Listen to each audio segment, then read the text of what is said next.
Olá a todos, aqui é o professor Cláudio e hoje para tecer algumas considerações acerca de uma descoberta recente no campo da arte, mais especificamente uma descoberta envolvendo a Mona Lisa de Leonardo da Vinci. E essa descoberta foi feita por uma geóloga e historiadora da arte chamada M. Pizzorusso. Ela descobriu, lançou a tese por meio da qual ela sustenta ter encontrado o local exato onde Da Vinci pintou a sua Mona Lisa. Eu quero fazer um comentário sobre essa descoberta e pontuar duas considerações, dois elementos que estão presentes nesta descoberta e que são muito sugestivos para a nossa reflexão. Ora, a descoberta propriamente dita traz um grande acréscimo a nós que amamos as artes. Mas a descoberta também nos coloca diante de alguns elementos, de algumas habilidades, de algumas faculdades que são fundamentais para o nosso crescimento. Eu vou falar sobre esta descoberta e estas faculdades neste vídeo, mas antes eu quero te convidar a se inscrever em nosso canal, a nos ajudar na divulgação deste espaço. Este é um espaço por meio do qual nós divulgamos conhecimento. Nos ajude apresentando este canal aos teus amigos, parentes, enfim, conhecidos, enfim, ajudando-nos a levar esse espaço mais adiante, a fim de que nós possamos reunir um grupo cada vez maior aqui para debatermos, discutirmos estes assuntos. Nos ajude na divulgação deste espaço. Bem, coube a historiadora e geóloga M. Pizzorusso lançar a tese, divulgar diante do mundo o local exato onde Da Vinci pintou a sua Mona Lisa. Ora, M. Pizzorusso divulgou recentemente, publicou recentemente a sua descoberta, por meio da qual ela identificou na cidade de Lecco, na região da Lombardia, o local. Ela divulgou recentemente em uma tese muito plausível que a cidade onde Da Vinci pintou a sua Mona Lisa foi a cidade de Lecco, na Lombardia, lá no norte da Itália, na região da Lombardia. Ora, para ela, este é, com muita probabilidade, com bons fundamentos científicos, a cidade onde Da Vinci pintou aquela que é a mais conhecida de suas obras, quiçá a mais conhecida de todas as obras da história da arte universal. E como, a partir de quais fundamentos, qual o caminho que M. Pizzorusso recorreu para chegar a esta tese? Primeiro, ela recorreu à geologia, ela recorreu as rochas e a vegetação que serviram de cenário de fundo para Da Vinci pintar a sua Gioconda, a sua Mona Lisa. E nesse sentido, ela nos coloca diante de duas áreas de conhecimento que para ela se comunicaram ou se comunicam de forma extremamente enriquecedora e que para muitos de nós são áreas estanques, áreas separadas. Ora, ela utilizou não apenas o seu conhecimento de arte, porque ela é uma historiadora da arte, mas também há uma outra especialização sua que vem das ciências da natureza. Ela é especializada em geologia. Portanto, ela tem duas especializações. Ela é uma especialista em história da arte, mas ela também é uma especialista em geologia.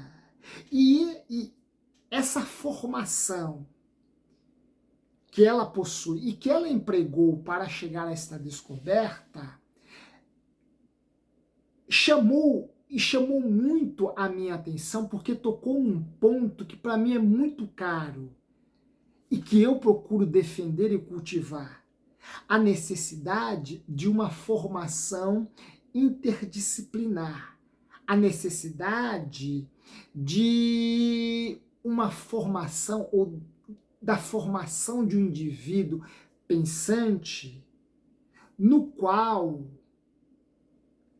as ciências da natureza, as ciências exatas, as ciências humanas, o conhecimento humanístico convivam e convivam de forma harmoniosa.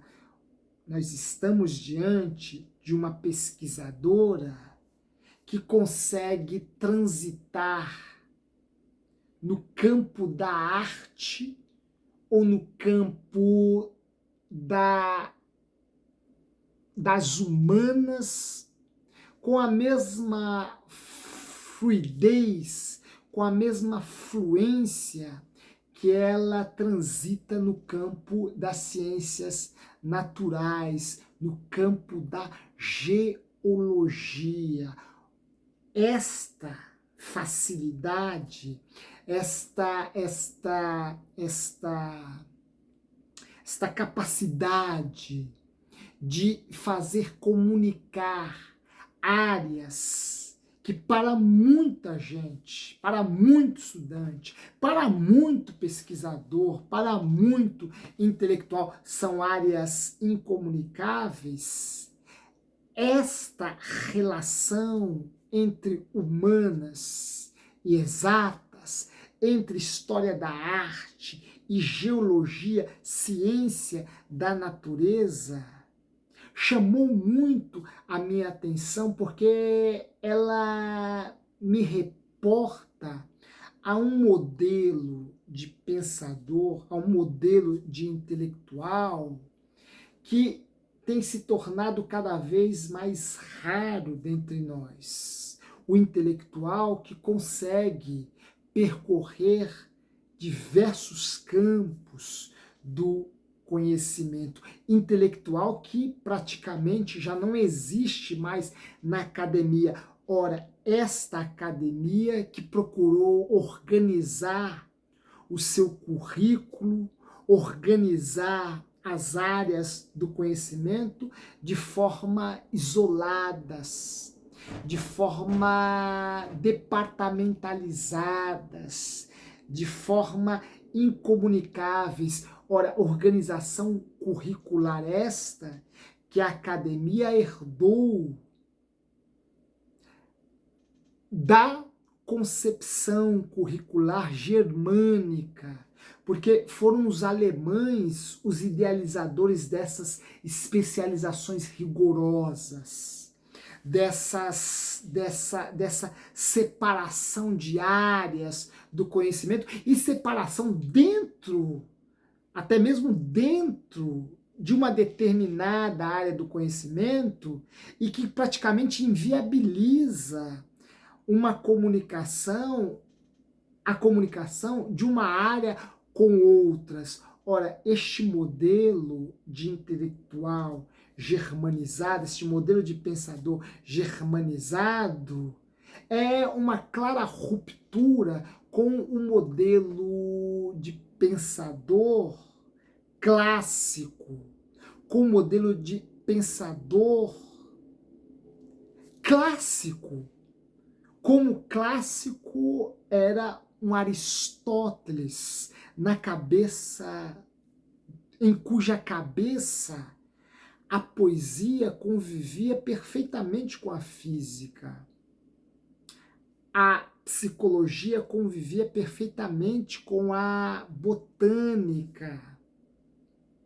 A história convivia perfeitamente com a retórica, com as artes. Ora, Aristóteles, o nosso primeiro grande polímata, ou seja, o primeiro pensador enciclopédico, foi capaz de provar que na cabeça de um homem todas as formas de conhecimento podem conviver em plena harmonia e que seria ou é muito medíocre ou pequeno demais isolarmos determinadas áreas do conhecimento como que a nós só bastasse aquela área ou aquele recorte daquela área que nos torna um especialista. Ora, Aristóteles representa esse modelo no qual esta distinção exatas e humanas não existe. Esta distinção matemática e poesia não existe.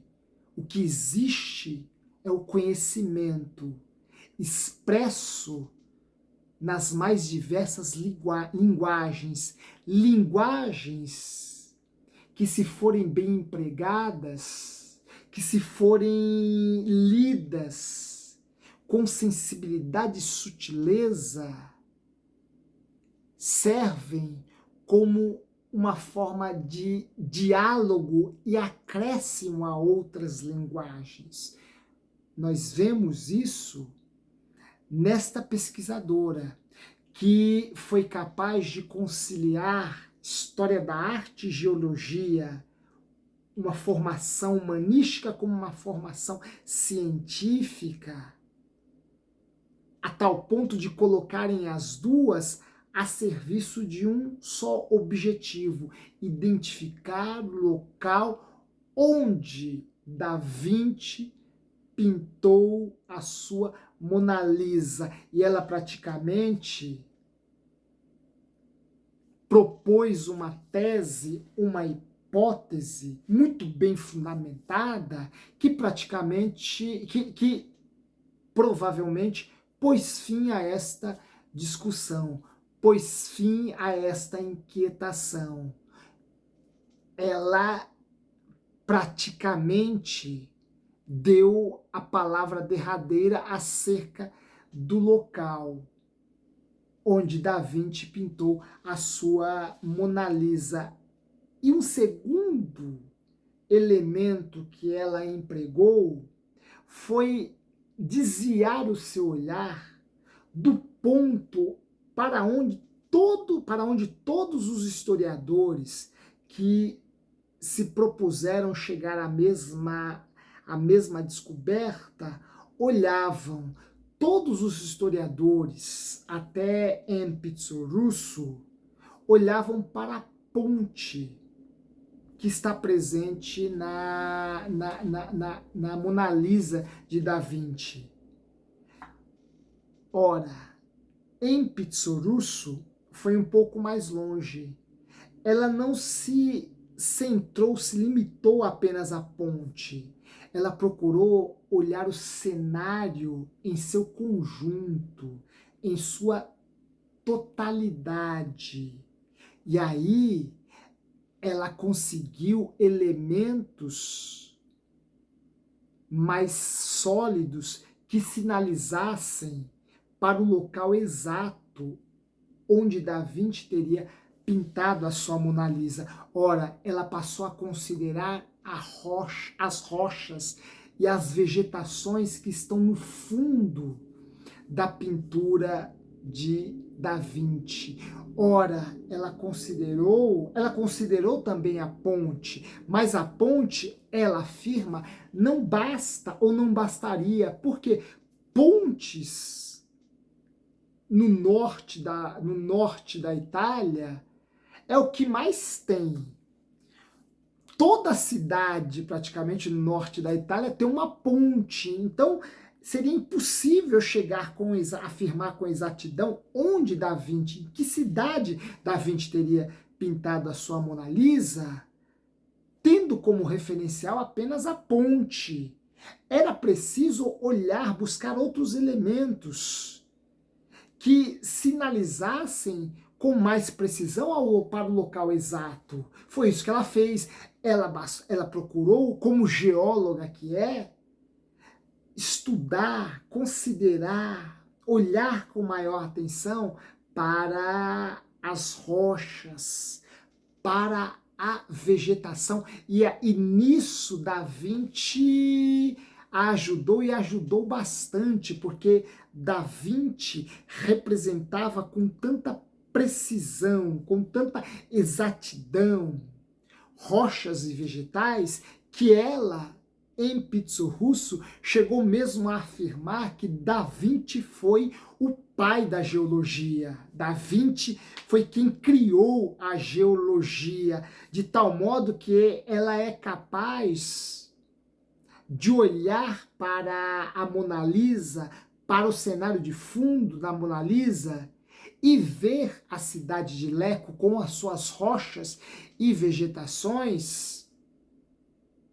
como são até os dias de hoje, como eram nos dias de Da Vinci. Ora, ela conseguiu precisar o local exato olhando para o todo, não apenas a ponte, e a ponte que está presente na Mona Lisa de Da Vinci é provavelmente a ponte de Lecco, chamada de Ponte Azone Visconti. Olha, a ponte está lá, como estão lá também os Alpes em Lecco, que estão presentes na pintura de Da Vinci, mas estão também lá as rochas e os vegetais que complementam o cenário, a paisagem de fundo.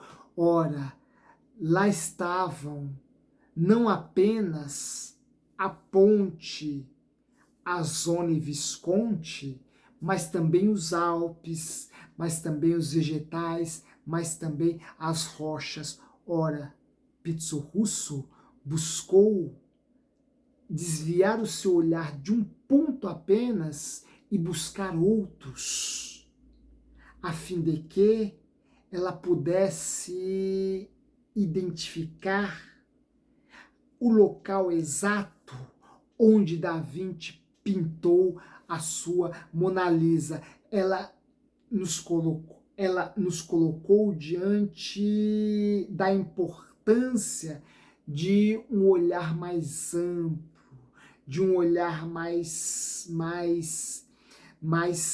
panorâmico, de um olhar mais horizontal, de um olhar mais largo. E nesse aspecto, ela também nos traz uma grande lição. Ela nos ensina, primeiramente, que essa divisão entre exatas e humanas é uma divisão que só apequena o nosso raciocínio. Ora, quem normalmente cultiva só as humanas, e aí isto são os neurocientistas que estão afirmando, quem só cultiva as humanas, ignora, por exemplo, as exatas, ignora a matemática, ou a física, ou a química, deixa de explorar um lado do seu cérebro que é extremamente importante, que é esse lado do raciocínio lógico, do pensamento analítico, do pensamento exato. Ora, é uma área do cérebro que nós simplesmente vamos matando à medida em que nós não o utilizamos e que deve ser explorado. É possível fazer com que as exatas e as humanas convivam aqui de forma harmoniosa, empitso russo, dentro desta tradição aristotélica, de pensador enciclopédico, de pensador que percorre os mais diversos campos do conhecimento, dentro desta tradição empitso russo, nos traz uma bela lição. E a segunda lição é esta, a necessidade que nós temos de não olhar apenas para um ponto, de não olhar apenas para um detalhe, mas de buscar enxergar as coisas em seu conjunto, em sua totalidade.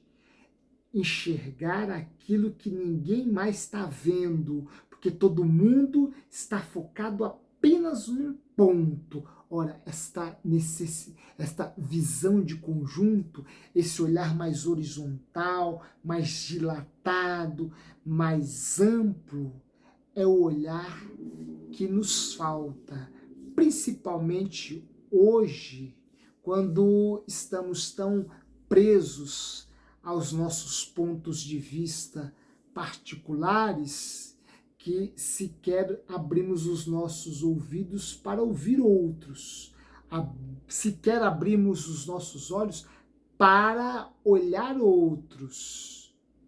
E ao não fazê-lo, nossa visão de mundo apenas se empobrece, apenas se enrijece, apenas fica mais alijada, mais amputada.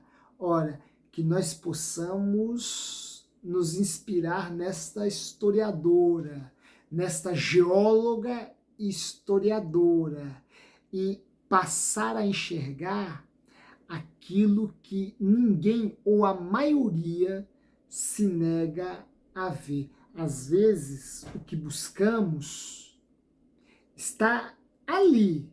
Basta apenas dilatarmos o nosso olhar, ampliarmos o nosso olhar para encontrar o que tanto desejamos. Um forte abraço e até a próxima.